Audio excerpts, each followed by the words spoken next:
बच्चों, आज हम विद्युत फ्लक्स के बारे में बात करेंगे। क्या होता है विद्युत फ्लक्स? आइए जानते हैं। बच्चों, अगर मान लीजिए आपके पास में कोई पृष्ठ या तल ए है, सपोज इस तरह से देखिए आप, ये एक हम सरफेस ले रहे हैं, है ना। ये सरफेस हमने ली है ए, ये इस तरह से प्रदर्शित है सरफेस ए, ठीक है। और इसका कोई अब अभिलंब लेते हैं हम, है ना। तो इसका अभिलंब ले रहे हैं हम, ये वेक्टर ए हो गया, ठीक है। ये आपका क्या हो गया? पृष्ठ या तल हो गया, है ना। सरफेस हो गई कोई भी, या कोई प्लेन हुआ ए, और ये उसका एरिया वेक्टर हुआ। ये एरिया है आपका ए, और ये उसका एरिया वेक्टर हो गया, वेक्टर ए।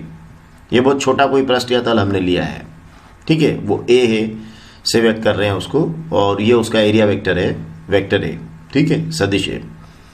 अब हम इससे थीटा कोण बनाते हुए एक विद्युत क्षेत्र को एडजस्ट कर रहे हैं, विद्युत क्षेत्र को प्रदर्शित कर रहे हैं। देखिए, ये विद्युत क्षेत्र है जो इसके साथ थीटा कोण बनाते हुए प्रदर्शित किया गया है, व्यवस्थित किया गया है। व्यवस्थित करने से अभिप्राय यह है कि यहां से ये विद्युत बल रेखाएं इस तरह से गुजरेगी। तो ये हमारा विद्युत क्षेत्र व्यवस्थित किया गया है, और ये इस तरह से विद्युत बल रेखाएं इस पृष्ठ से गुजर रही है। तो बच्चों, हम कहेंगे कि इस समय इस पृष्ठ से बद्ध जो विद्युत फ्लक्स होगा वो होगा, फ्लक्स को हम फाई से व्यक्त करते हैं। तो इस पूरे पृष्ठ ए से जो अटैच्ड या बद्ध फ्लक्स होगा, विद्युत फ्लक्स, वो फाई से हम व्यक्त करेंगे, और बच्चों वो होगा वेक्टर ई डॉट वेक्टर ए। मतलब ये आपका जो विद्युत क्षेत्र है ये, और ये जो एरिया वेक्टर है इसका डॉट प्रोडक्ट। तो ये हो जाएगा, हम जानते हैं बच्चों कि जो vector A dot vector B होता है, मतलब सदिशों का अदिश गुणनफल, तो वो क्या होगा? A B cos theta. तो यहाँ vector E dot vector A है, तो ये हो जाएगा ई ए कॉस थीटा। तो हमारा विद्युत फ्लक्स हो जाएगा phi is equal to E A cos theta, ठीक है। अब बच्चों, जो थीटा है वो क्या है? देखिए यहाँ पर थीटा क्या है? वेक्टर ई और वेक्टर ए के बीच का कोण है ना।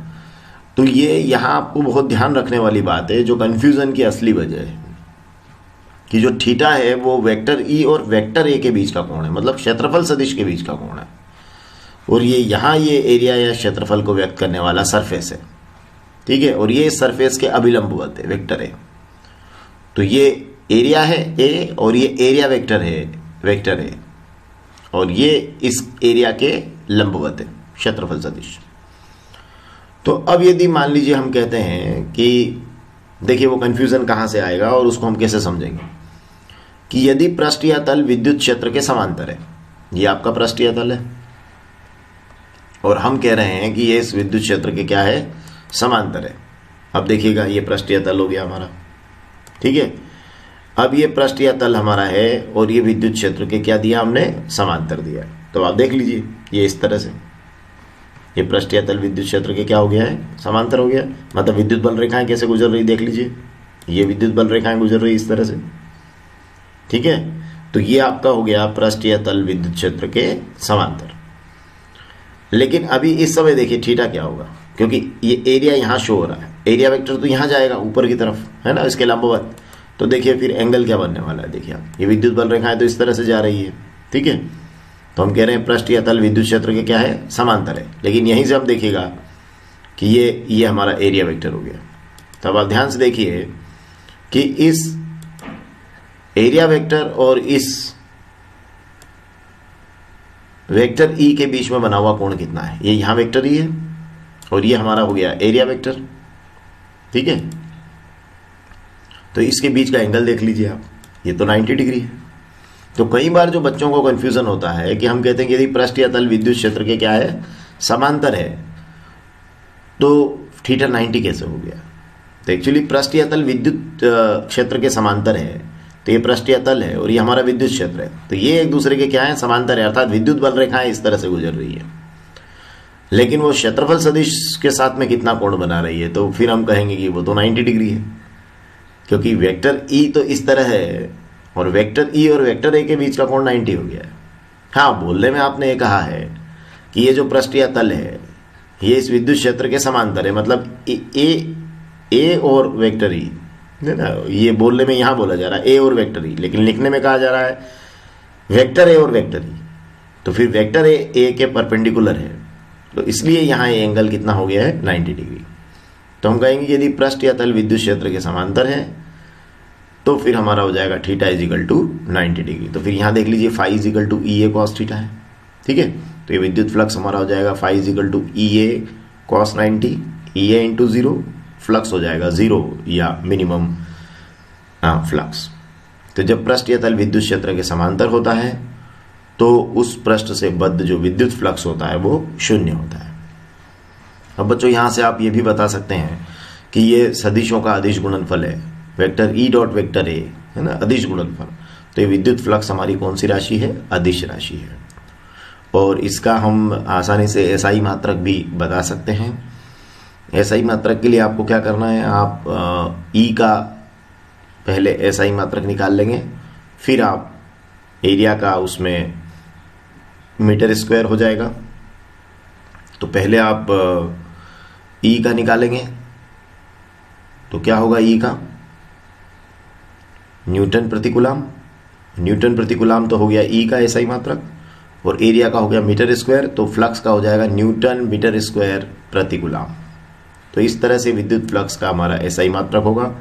विमी सूत्र पर जब आप जाएंगे तो विमी सूत्र में ई का विमी सूत्र और फिर ए का विमी सूत्र। तो ई का विमी सूत्र हमारा होता है MLT - 3A-1, और एरिया का हो गया L स्क्वायर, तो ये हो जाएगा ML³ T-3A-1। तो बच्चों विद्युत फ्लक्स एक अदिश राशि है और इसका ये एसआई मात्रक और विमी सूत्र है। अब ये तो हमने पहली परिस्थिति ली थी जब पृष्ठ या तल विद्युत क्षेत्र के समांतर है। अब हम दूसरी परिस्थिति लेते हैं, देखिएगा।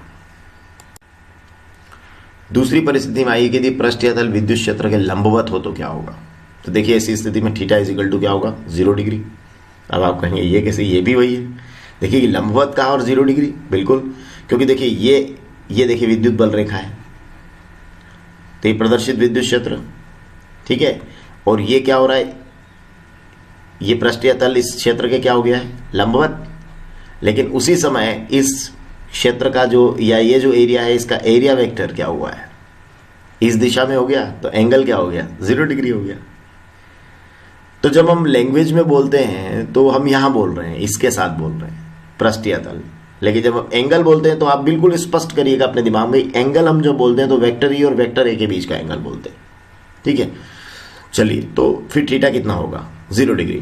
तब पृष्ठ से बद्ध विद्युत flux phi is equal to हो गया E A cos 0। Okay, cos 0 कितना होता है, ये विद्युत फ्लक्स कहां से है, ये वही phi is equal to vector E dot vector है, या phi is equal to E A cos theta, ठीक है। तो अब आप ऐसे में बता दीजिए ई ए और ये जो थीटा है ये वेक्टर ई और वेक्टर ई के बीच का कोण है वो कितना है, 0 है। तो बोलिए phi is equal to E A cos 0, E A into 1, ये हो गया ई ए कॉस 0 1 होता है, ये हो गया ई ए मैक्सिमम। मतलब आपका यहाँ फ्लक्स अधिकतम हुआ है जब पृष्ठ या तल विद्युत क्षेत्र के क्या है, लंबवत है। तो इसका मतलब ये हुआ बच्चों कि ये जो फ्लक्स अधिकतम हुआ है तो विद्युत क्षेत्र में, मान लीजिए ये विद्युत क्षेत्र है आपका,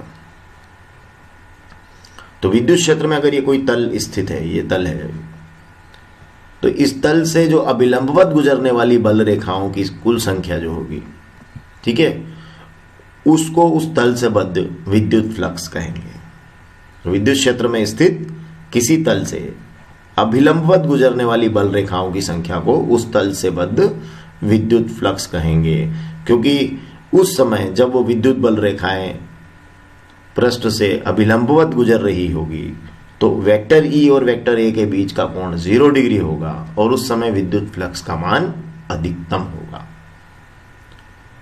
तो बच्चों यही हमारी फ्लक्स की डेफिनेशन भी है कि विद्युत क्षेत्र में स्थित किसी तल से अभिलंबवत गुजरने वाली बल रेखाओं की संख्या को उस तल से बद्ध विद्युत फ्लक्स कहते हैं।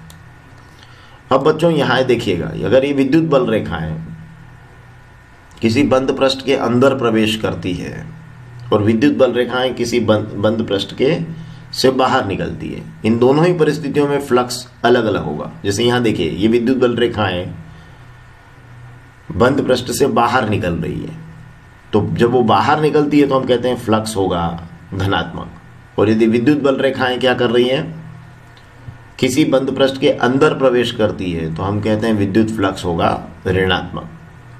क्या सीखा हमने कि यदि विद्युत बल रेखाएं किसी बंद पृष्ठ के अंदर प्रवेश करती है तो विद्युत फ्लक्स को ऋणात्मक मानते हैं, और यदि क्षेत्र रेखाएं जो है वो बंद पृष्ठ के बाहर निकलती है तो विद्युत फ्लक्स को धनात्मक मानते हैं।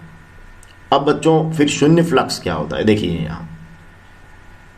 यहां विद्युत बल रेखाएं क्या हो रही है, बाहर निकल रही है, यहां विद्युत बल रेखाएं क्या हो रही है, अंदर आ रही है। अब इस पृष्ठ को देखिए, अब ये वाले को, पूरे को, इस पृष्ठ को देखिए।